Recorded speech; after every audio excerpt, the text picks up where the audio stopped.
Conviction without compromise. Standing strong in the core beliefs of the Christian faith. Authors Norman Geisler and Ron Rhodes. Copyright 2008. Continuing on Christ's humanity. While errors relating to the humanity of Christ are not as common today as other theological errors, one still comes upon such errors on occasion, sometimes sadly, within Christian churches. For example, one of the authors visited a popular independent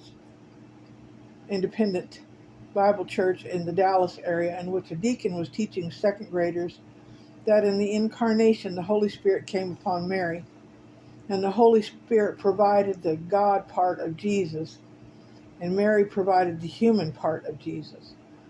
So Jesus was a hybrid being part God and part man, but not 100% God and not 100% human.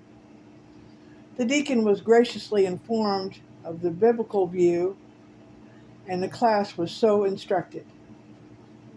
A more widely propagated example of a denial of Christ's humanity comes from Eliseo Fernando Serenado, born 1947. An evangelist who presides over the Members Church of God International in the Philippines. In the 1990s, Serrano wrote a book titled Leaving Behind the Fundamental Doctrines of Christ. In his teachings, which are broadcast over television and radio, he denies the full humanity of Christ based on a misinterpretation of Philippians 2:5-8.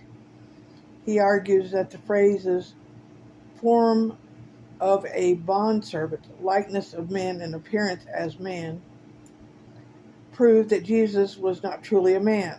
He only took on the form of a man, was made in the likeness of a man, and had the appearance of a man.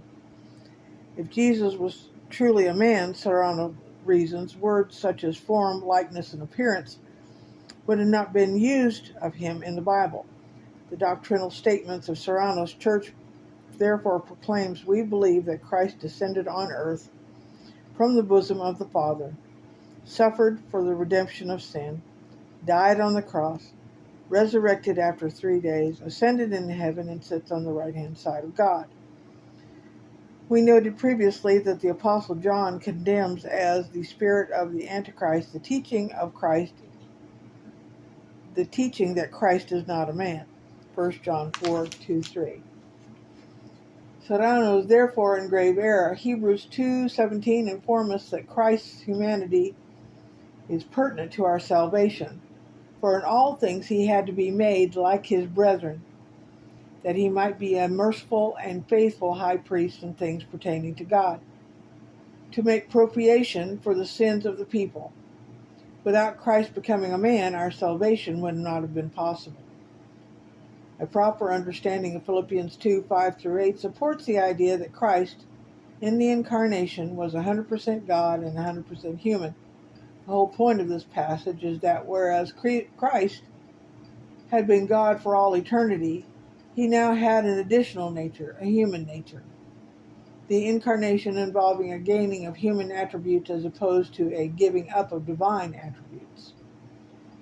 That this is meant by Paul is clear in his affirmation that in the incarnation, Christ was taking the form of a bondservant, coming in like the likeness of men, and being found in the appearance as a man, Philippians 2:7-8. Just as the phrase form of God, Philippians 2:6, points to the full deity of Christ, so the phrase form of a bondservant points to the full humanity of Christ in Philippians 2:7. There is an intended parallel here. Christ, as eternal God, took on an additional complete nature, a complete human nature. Jesus was 100% God and 100% human. Hence, as J.I. Packer put it, he was no less God than in the incarnation than before, but he had begun to be man. He was not now God minus some element of his deity, but God plus all that he had made his own by taking manhood to himself.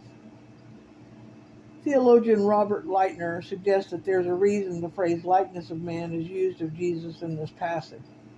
he suggests the word likeness indicates similarity but difference. Though his humanity was genuine, he was different from all other humans in that he was sinless. Indeed, this is what Hebrews 4:15 affirms. Hence, contrary to the teachings of Serrano, Philippians 2:5-8 cannot be taken to mean Christ was not fully human. As we continue our brief survey of the modern-day cults, we find occasional denials of the full humanity of Christ in the New Age movement. One notable example relates to a substantial UFO subculture within the New Age circles. Some New Age UFO enthusiasts believe aliens aboard a spacecraft, Space Brothers in parentheses, injected Mary with a sperm of a space creature from another world. Others claim the angel Gabriel of the Gospels was actually an alien scientist who artificially inseminated the Virgin Mary to create Jesus. Okay. Excuse me. In such a scenario, of course, Mary can still obviously be called a virgin since she had not had sexual relationships with anyone. Jesus was, in this view, a mixed breed, part human and part alien. Some suggest this accounts for his seemingly supernatural powers in performing miracles. Such outlandish Jesuses,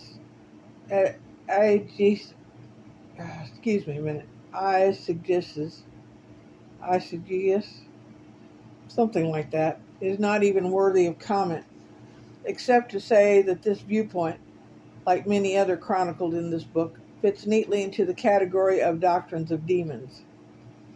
1 Timothy 4:1, inspired by the father of lies, Satan, John 8:44. There are other cults that claim to acknowledge Christ came as a human, but one wonders how this can be so given certain other teachings of the cult. The Mormons are a good example.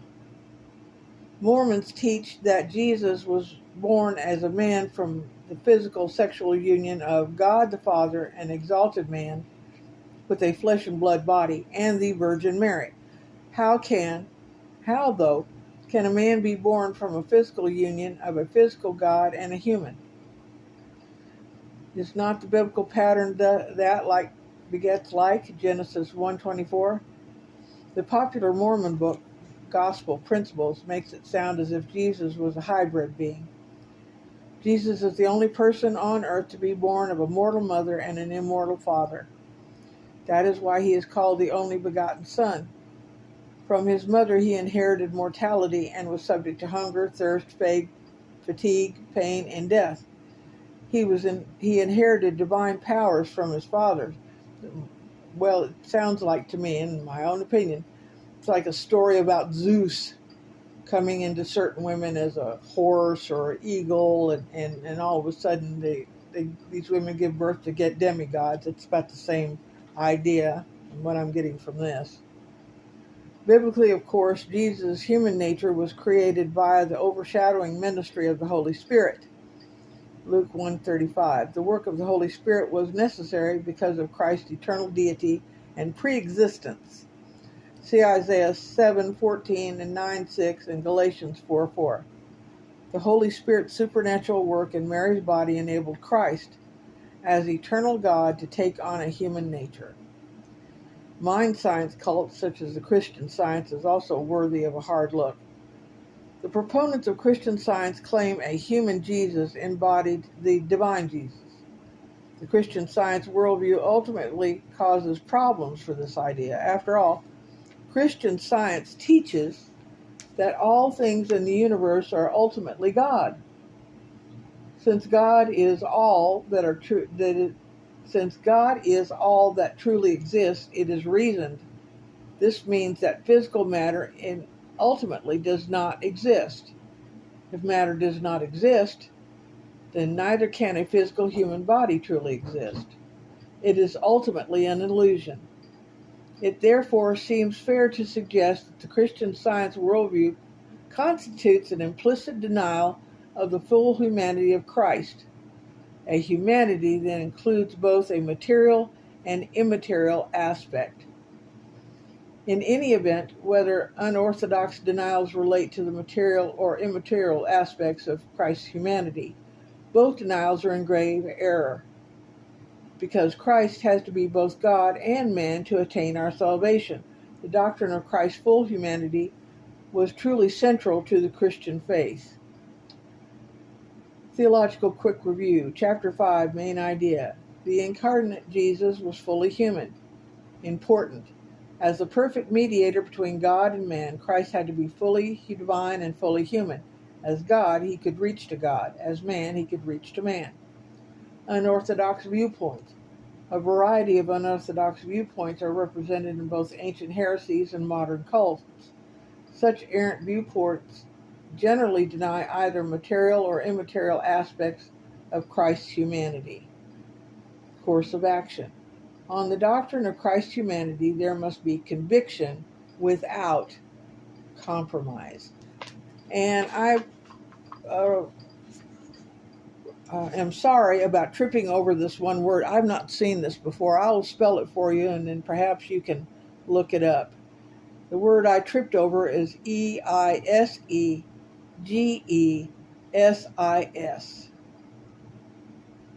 So, thank you for putting up with my little idiosyncrasies and foibles, and I will speak to you again.